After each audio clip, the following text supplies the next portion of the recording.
Hello students, welcome to my channel, the Pharma Pathshala. Today I am going to discuss about the factors affecting viability.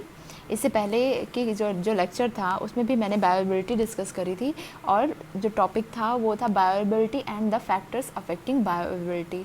और आपको जैसा कि पता है कि बायोबिलिटी में को जो है दो फैक्टर्स अफेक्ट करते हैं। First is the pharmaceutical factors and second is the pharmacological factors. तो फार्मास्यूटिकल फैक्टर्स हम ऑलरेडी डिस्कस कर चुके हैं लास्ट लेक्चर में। ओके, आज हम डिस्कस करेंगे आपको फार्माकोलॉजिकल फैक्टर्स। तो आज मैं आपको एक बार रिमाइंड करा दूं कि व्हाट इज़ बायोअवेलेबिलिटी। बायोअवेलेबिलिटी क्या होती है? Bioavailability is the rate and extent of the drug reaches to the systemic circulation in which the rate is the speed and extent is the amount, यानी कि कितनी amount में और कितनी speed में ड्रग आपकी सिस्टमिक सर्कुलेशन तक पहुंच कर रही है, that is called the bio availability. Now what is the factors affecting bioavailability? First factor is the pharmaceutical factors, in which I have already discussed that there are different factors like particle size, ionization points and all that. And second factor which affects the bioavailability is the pharmacological factors. So student, now I am going to discuss about the pharmaceutical factors.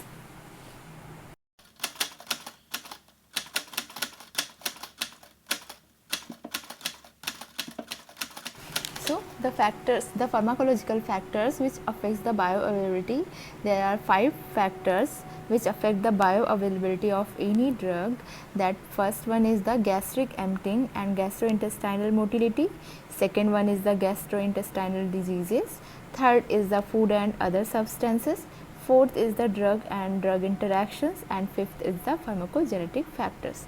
So students, यहाँ पे 5 तरह के factors हैं जो क्या करते हैं कि किसी भी ड्रग की बायो अवेलेबिलिटी को, यानी कि कोई भी ड्रग कितने अमाउंट में आपके ब्लड में और किस रेट से आपके ब्लड में पहुंच रही है, तो वो कौन कौन से फैक्टर्स हैं जो कि अफेक्ट कर सकते हैं उनको, जिनसे क्या होता है कि वो ड्रग की बायो अवेलेबिलिटी प्रभावित हो सकती है, अफेक्ट हो सकती है। सो यहाँ पे हम क्या डिस्कस कर रहे हैं? हम डिस्कस कर रहे हैं फार्माकोलॉजिकल फैक्टर्स के बारे में।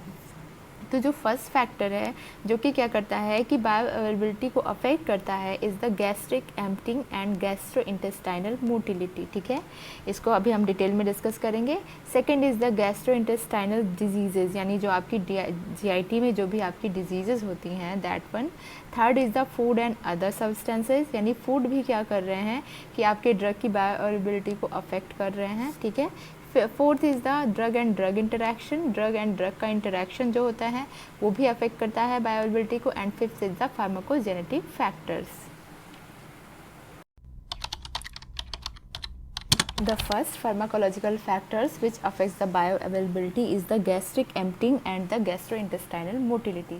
जो फर्स्ट आपका फार्माकोलॉजिकल फैक्टर है जो कि आपकी ड्रग की बायोअवेलेबिलिटी को अफेक्ट करता है, that one is the gastric emptying and gastrointestinal motility. तो सबसे पहले मैं आपको बता दूं कि ये गैस्ट्रिक एम्पटिंग क्या होता है एंड गैस्ट्रोइंटेस्टाइनल मोटिलिटी क्या होता है। ठीक है, गैस्ट्रिक यानी आपका जीआईटी एंड एम्पटिंग का मतलब, एम्प्टी होने का मतलब होता है खाली होना, एम्प्टी होना। ठीक है, तो गैस्ट्रिक एम्प्टी का क्या मतलब हुआ कि जो स्टमक है आपका, ठीक है, फूड जो आप ले रहे हो वो स्टमक से इंटेस्टाइन तक पहुंचने में जितना टाइम ले रहा है, that is called the gastric emptying. Okay, now gastrointestinal motility, motility is the movement. ठीक है, तो जब आप फूड लेते हो, फूड क्या होता है माउथ से होते हुए फेरिंग्स यानी थ्रोट तक पहुंचता है, थ्रोट से esophagus, then stomach, after this the small intestine, large intestine, and उसके बाद क्या होता है ये बॉडी से बाहर हो जाता है। ठीक है, तो ये जो माउथ से लेके जो आउट ऑफ द बॉडी का जो मूवमेंट होता है उस फूड का, that is called the gastro intestinal motility. ठीक है,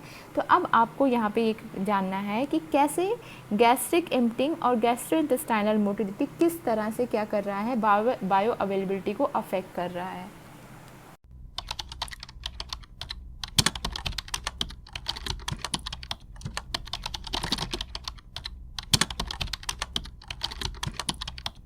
सो स्टूडेंट, मैंने यहाँ पे आपको gastric emptying and gastrointestinal motility को समझाने की कोशिश करी है कि गैस्ट्रिक एम्पटिंग क्या होता है एंड गैस्ट्रोइंटेस्टाइनल मोटिलिटी क्या होती है। So G is the gastric emptying. Gastric emptying क्या होता है? Gastric emptying is a test that measures the time it takes for food to empty from the stomach and enter the small intestine. Okay, so there is the, जब आप food लेते हो and food जो है आपके stomach से small intestine तक जाता है, इसके बीच का जो टाइम होता है that time is called the gastric emptying time. And ये क्या है कि इसको हम क्या कहते हैं, गैस्ट्रिक एम्प्टी कहते हैं।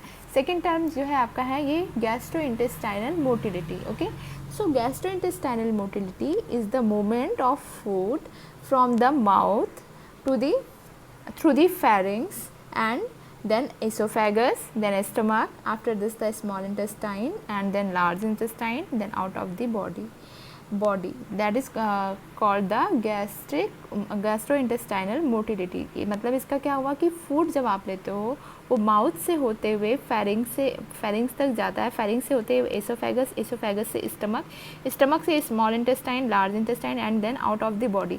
ये जो फूड का मूवमेंट हो रहा है that is called the gastrointestinal motility. Motility is the movement. Now कि ये दो फैक्टर्स आपके किस तरह से बायो अवेलेबिलिटी, किसी भी ड्रग की बायो अवेलेबिलिटी को अफेक्ट कर रहे हैं। सो अब हम ये डिस्कस करेंगे।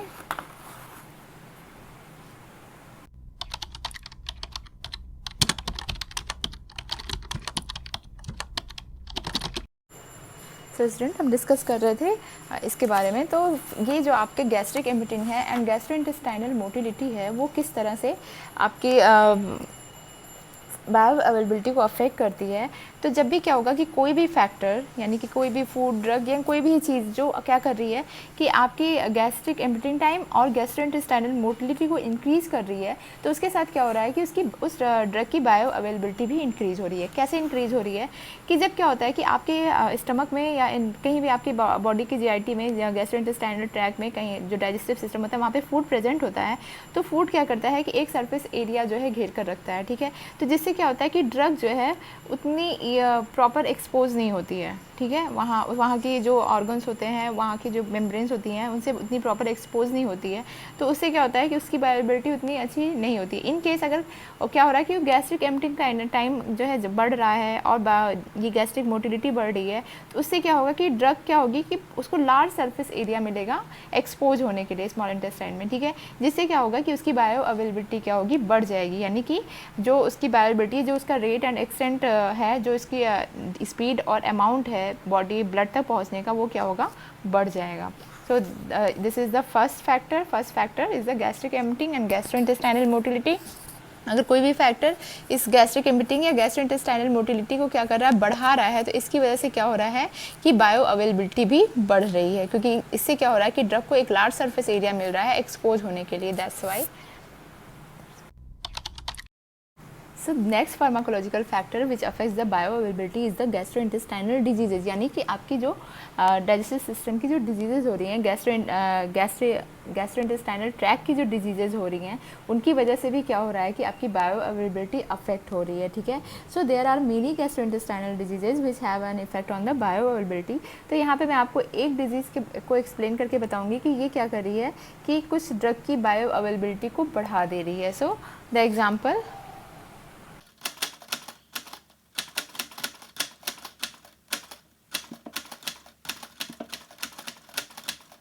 तो स्टूडेंट, जो आपकी ये डिजीज़ है कॉलिक डिजीज़ क्या होती है, एक लॉन्ग टर्म इम्यून डिसऑर्डर होता है। ये क्या है, एक तरह की इम्यून सिस्टम से रिलेटेड डिजीज़ होती है। ठीक है, तो ये इम्यून सिस्टम से जो रिलेटेड डिजीज़ है वो कौन से ऑर्गन को अफेक्ट करती है, ये स्मॉल इंटेस्टाइन को अफेक्ट करती है।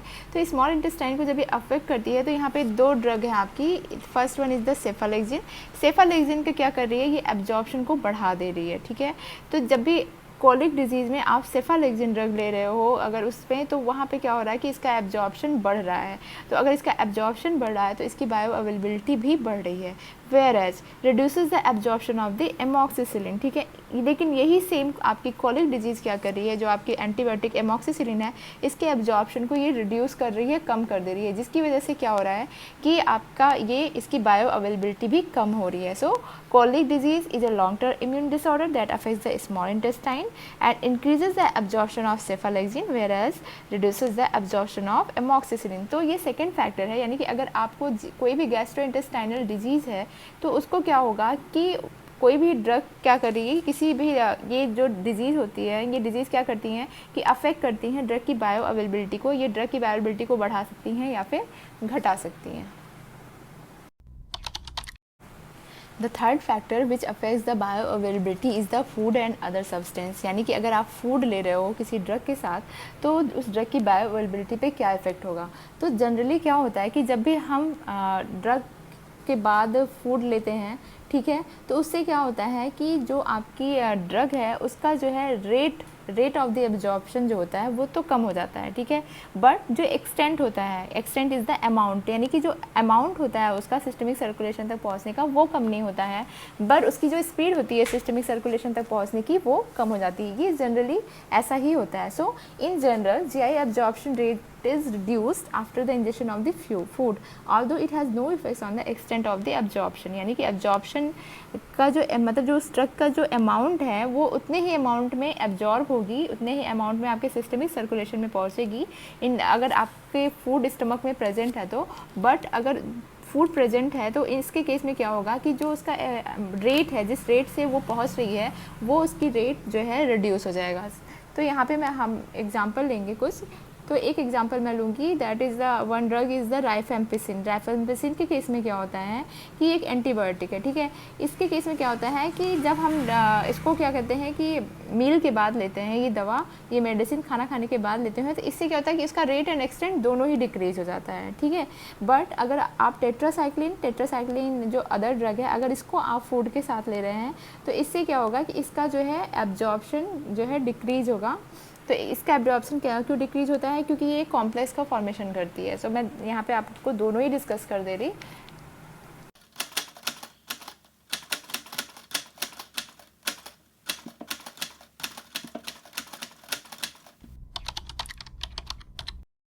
So student, in the general, GI absorption rate is reduced after the ingestion of the food, although it has no effects on the extent of the absorption. Generally क्या होता है कि जब आप food के साथ, खाने के साथ कोई ड्रग ले रहे हो, खाने के बाद कोई ड्रग ले रहे हो या ड्रग लेने के बाद खाना खा रहे हो, तो उस केस में क्या होता है कि उसकी रेट ऑफ जो एब्जॉर्प्शन होता है वो तो डिक्रीज होता है, बट जो एक्सटेंट ऑफ द एब्जॉर्प्शन होती है, यानी कि जितने अमाउंट में उसको एब्जॉर्ब होना होता है वो डिक्रीज नहीं होता है, वो उतने ही अमाउंट में पहुंचती है।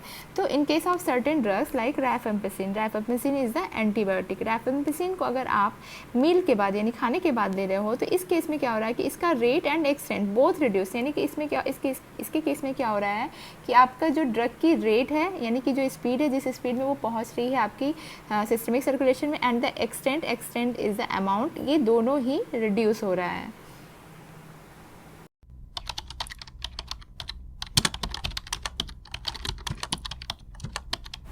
द सेकेंड एग्जाम्पल, जो सेकेंड एग्जाम्पल है आपका वो है टेट्रासाइक्लिन। टेट्रासाइक्लिन के बारे में आपको सबको पता है कि टेट्रासाइक्लिन को मिल्क के साथ नहीं लेते हैं, ठीक है। तो टेट्रासाइक्लिन को अगर हम मिल्क के साथ ले रहे हैं, if taken with milk absorption of the tetracycline is reduced. अगर आप मिल्क के साथ टेट्रासाइक्लिन को ले रहे हैं तो क्या होगा कि टेट्रासाइक्लिन का एब्जॉर्प्शन कम होगा। क्यों?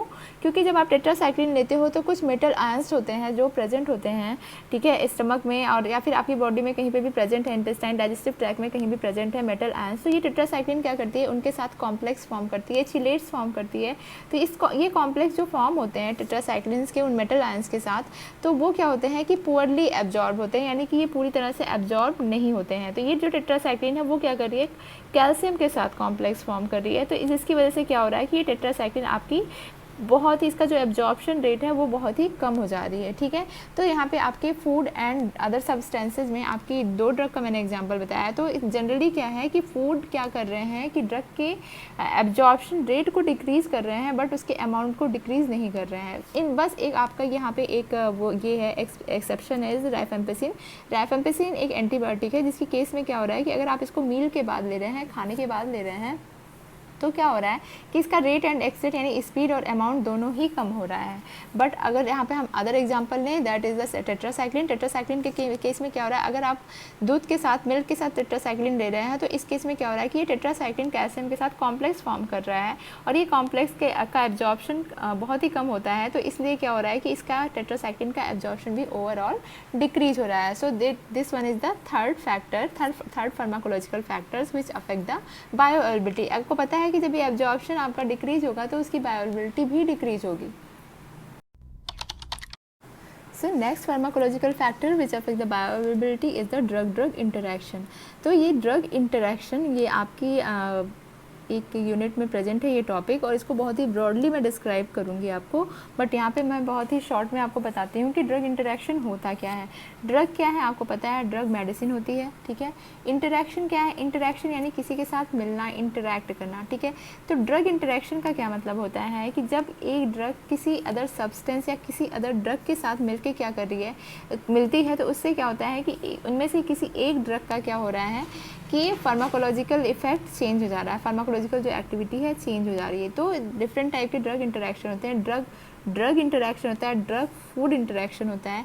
तो यहाँ पे आपको मैं डिस्कस करूँगी ड्रग ड्रग इंटरेक्शन, यानी कि आप जब एक ड्रग को दूसरी ड्रग के साथ ले रहे हो तो वो क्या कर रही हैं कि एक दूसरे से इंटरैक्ट कर सकती हैं, और वो इंटरैक्ट करके किसी एक ड्रग की जो है फार्माकोलॉजिकल एक्टिविटी को घटा या बढ़ा सकती हैं, ठीक है। So that is called the drug interaction. तो यहाँ पे क्या है कि drug drug interaction can also cause difference in the bioavailability. तो हम यहाँ पे एक एग्जांपल लेंगे एंटाएसिड्स का। एंटाएसिड्स क्या करती है कि टेट्रासाइक्लिन की बायोअवेलेबिलिटी को कम कर देती है। क्यों कम करती है कि टेट्रासाइक्लिन क्या करती है कि चिलेट्स का फॉर्मेशन करती है। Chelates are the complex compound, ठीक है। तो आपको पता है कि पहले तो टेट्रासाइक्लिन का क्या है कि वो कैल्शियम के साथ मिल जाएगा, और कैल्शियम के साथ मिलके ये क्या करेगा, कॉम्प्लेक्स कंपाउंड बनाएगा, ठीक है। तो उससे क्या होगा कि उसकी बायोअवेलेबिलिटी वैसे ही डिक्रीज हो जाएगी। फिर आप अगर टेट्रासाइक्लिन के साथ एंटाएसिड दे रहे हैं तो एंटाएसिड क्या कर रही है कि उस कंपाउंड के साथ जाके मिल जा रही है, और मिल के क्या कर रही है, चिलेट का फॉर्मेशन कर रही है। और ये चिलेट क्या होते हैं कि बिल्कुल भी एब्जॉर्ब नहीं होते हैं, यानी इससे क्या हो रहा है कि ओवरऑल टेट्रासाइक्लिन की बायोअवेलेबिलिटी कम हो जा रही है।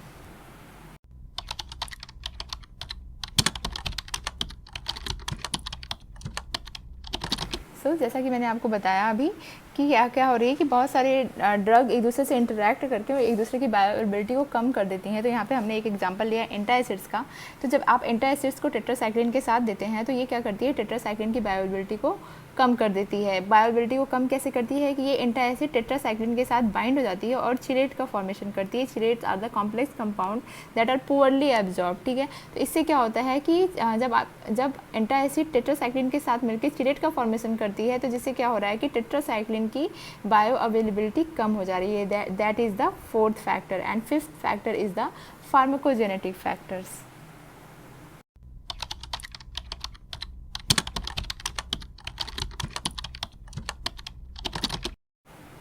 The last pharmacological factors which affects the bioavailability is the pharmacogenetic factor। Genetic का मतलब आपको पता है कि this is related to the gene, ठीक है। तो आपको पता है कि ह्यूमन टू ह्यूमन क्या होता है, ड्रग के इफेक्ट चेंज हो सकते हैं। टू क्लाइमेट्स के अकॉर्डिंग, रेसेस के अकॉर्डिंग क्या होते हैं कि ड्रग के इफेक्ट चेंज हो सकते हैं। तो आपको पता है कि कुछ ह्यूमन बींग्स स्लो एसिटाइलेटर्स होते हैं और कुछ फास्ट एसिटाइलेटर्स होते हैं। एसिटाइलेटर्स यानी acetylation is the process of the metabolism, ठीक है। जो आपका बायो ट्रांसफॉर्मेशन का प्रोसेस होता है उसमें एक एसिटाइलेशन भी प्रोसेस होता है। तो कुछ आपके ह्यूमन बींग्स यानी आपको पता है कि कुछ कंट्रीज़ में क्या है कि वहाँ पे स्किन डार्क होती है, उनके जेनेटिक चेंजेस डिफरेंस होते हैं। तो कहीं पे क्या होता है कि आप ह्यूमन टू ह्यूमन क्या होता है कि ड्रग के इफेक्ट चेंज हो सकते हैं। ह्यूमन टू ह्यूमन अगर ड्रग के इफेक्ट चेंज होते हैं, ह्यूमन टू ह्यूमन बायोअवेलेबिलिटी भी चेंज होती है। तो यहाँ पे मैं एक एग्जांपल लेके मैंने आपको बताया कि अगर कोई स्लो एसिटाइलेटर्स है यानी कि उसमें मेटाबॉलिज्म जो एक रिएक्शन है एसिटाइलेशन की, अगर वो स्लोली हो रही है उसकी बॉडी में तो उससे क्या हो रहा है कि बायोअवेलेबिलिटी इंक्रीज हो रही है, ठीक है। और अगर कोई भी ह्यूमन बीइंग फास्ट एसिटाइलेटर से यानी उसमें जो बायो ट्रांसफॉर्मेशन में जो मेटाबॉलिज्म का प्रोसेस है थ्रू द एसिटाइलेशन में जो प्रोसेस हो रहा है उसमें अगर वो फास्टली वो प्रोसेस हो जा रहा है तो यानी कि उससे क्या हो रहा है कि बायोअवेलेबिलिटी डिक्रीज हो रही है। क्योंकि आपको पता है कि मेटाबॉलिज्म के बाद जस्ट एक्सक्रीशन होता है। अगर एसिटाइलेशन प्रोसेस के थ्रू क्या हो रहा है कि जल्दी वो प्रोसेस हो जा रहा है तो तुरंत वो ड्रग बॉडी से एक्सक्रीट आउट हो जाएगी, यानी कि उसकी बायोअवेलेबिलिटी डिक्रीज होगी एज कम्पेयर टू स्लो एसिटाइलेटर्स। तो ये था आपका फैक्टर्स अफेक्टिंग बायोअवेलेबिलिटी, जिसमें आपका ये सेकेंड फैक्टर था। Second factor is the pharmacological factor. तो ये आपका मैंने अभी तक जो आपको बताया है ये सारे फैक्टर्स थे यहाँ पे, ठीक है। अभी तक आपने जो पढ़े ये सारे factors gastric emptying, gastrointestinal motility, gastrointestinal diseases, food and drug substances, drug and drug interaction and pharmacogenetic factors. तो मैंने अभी तक इसको बहुत ही ईजी वे में आपको समझाने की कोशिश करी है। अगर आपको इसमें कोई भी डाउट है तो आप प्लीज़ मुझसे पूछ सकते हैं। और क्वेश्चंस जो आपको स्टार्टिंग में दिए गए हैं आप उसको लर्न करने को कोशिश करें, क्योंकि ये सारे आपके एग्ज़ाम में भी आएंगे। So thank you.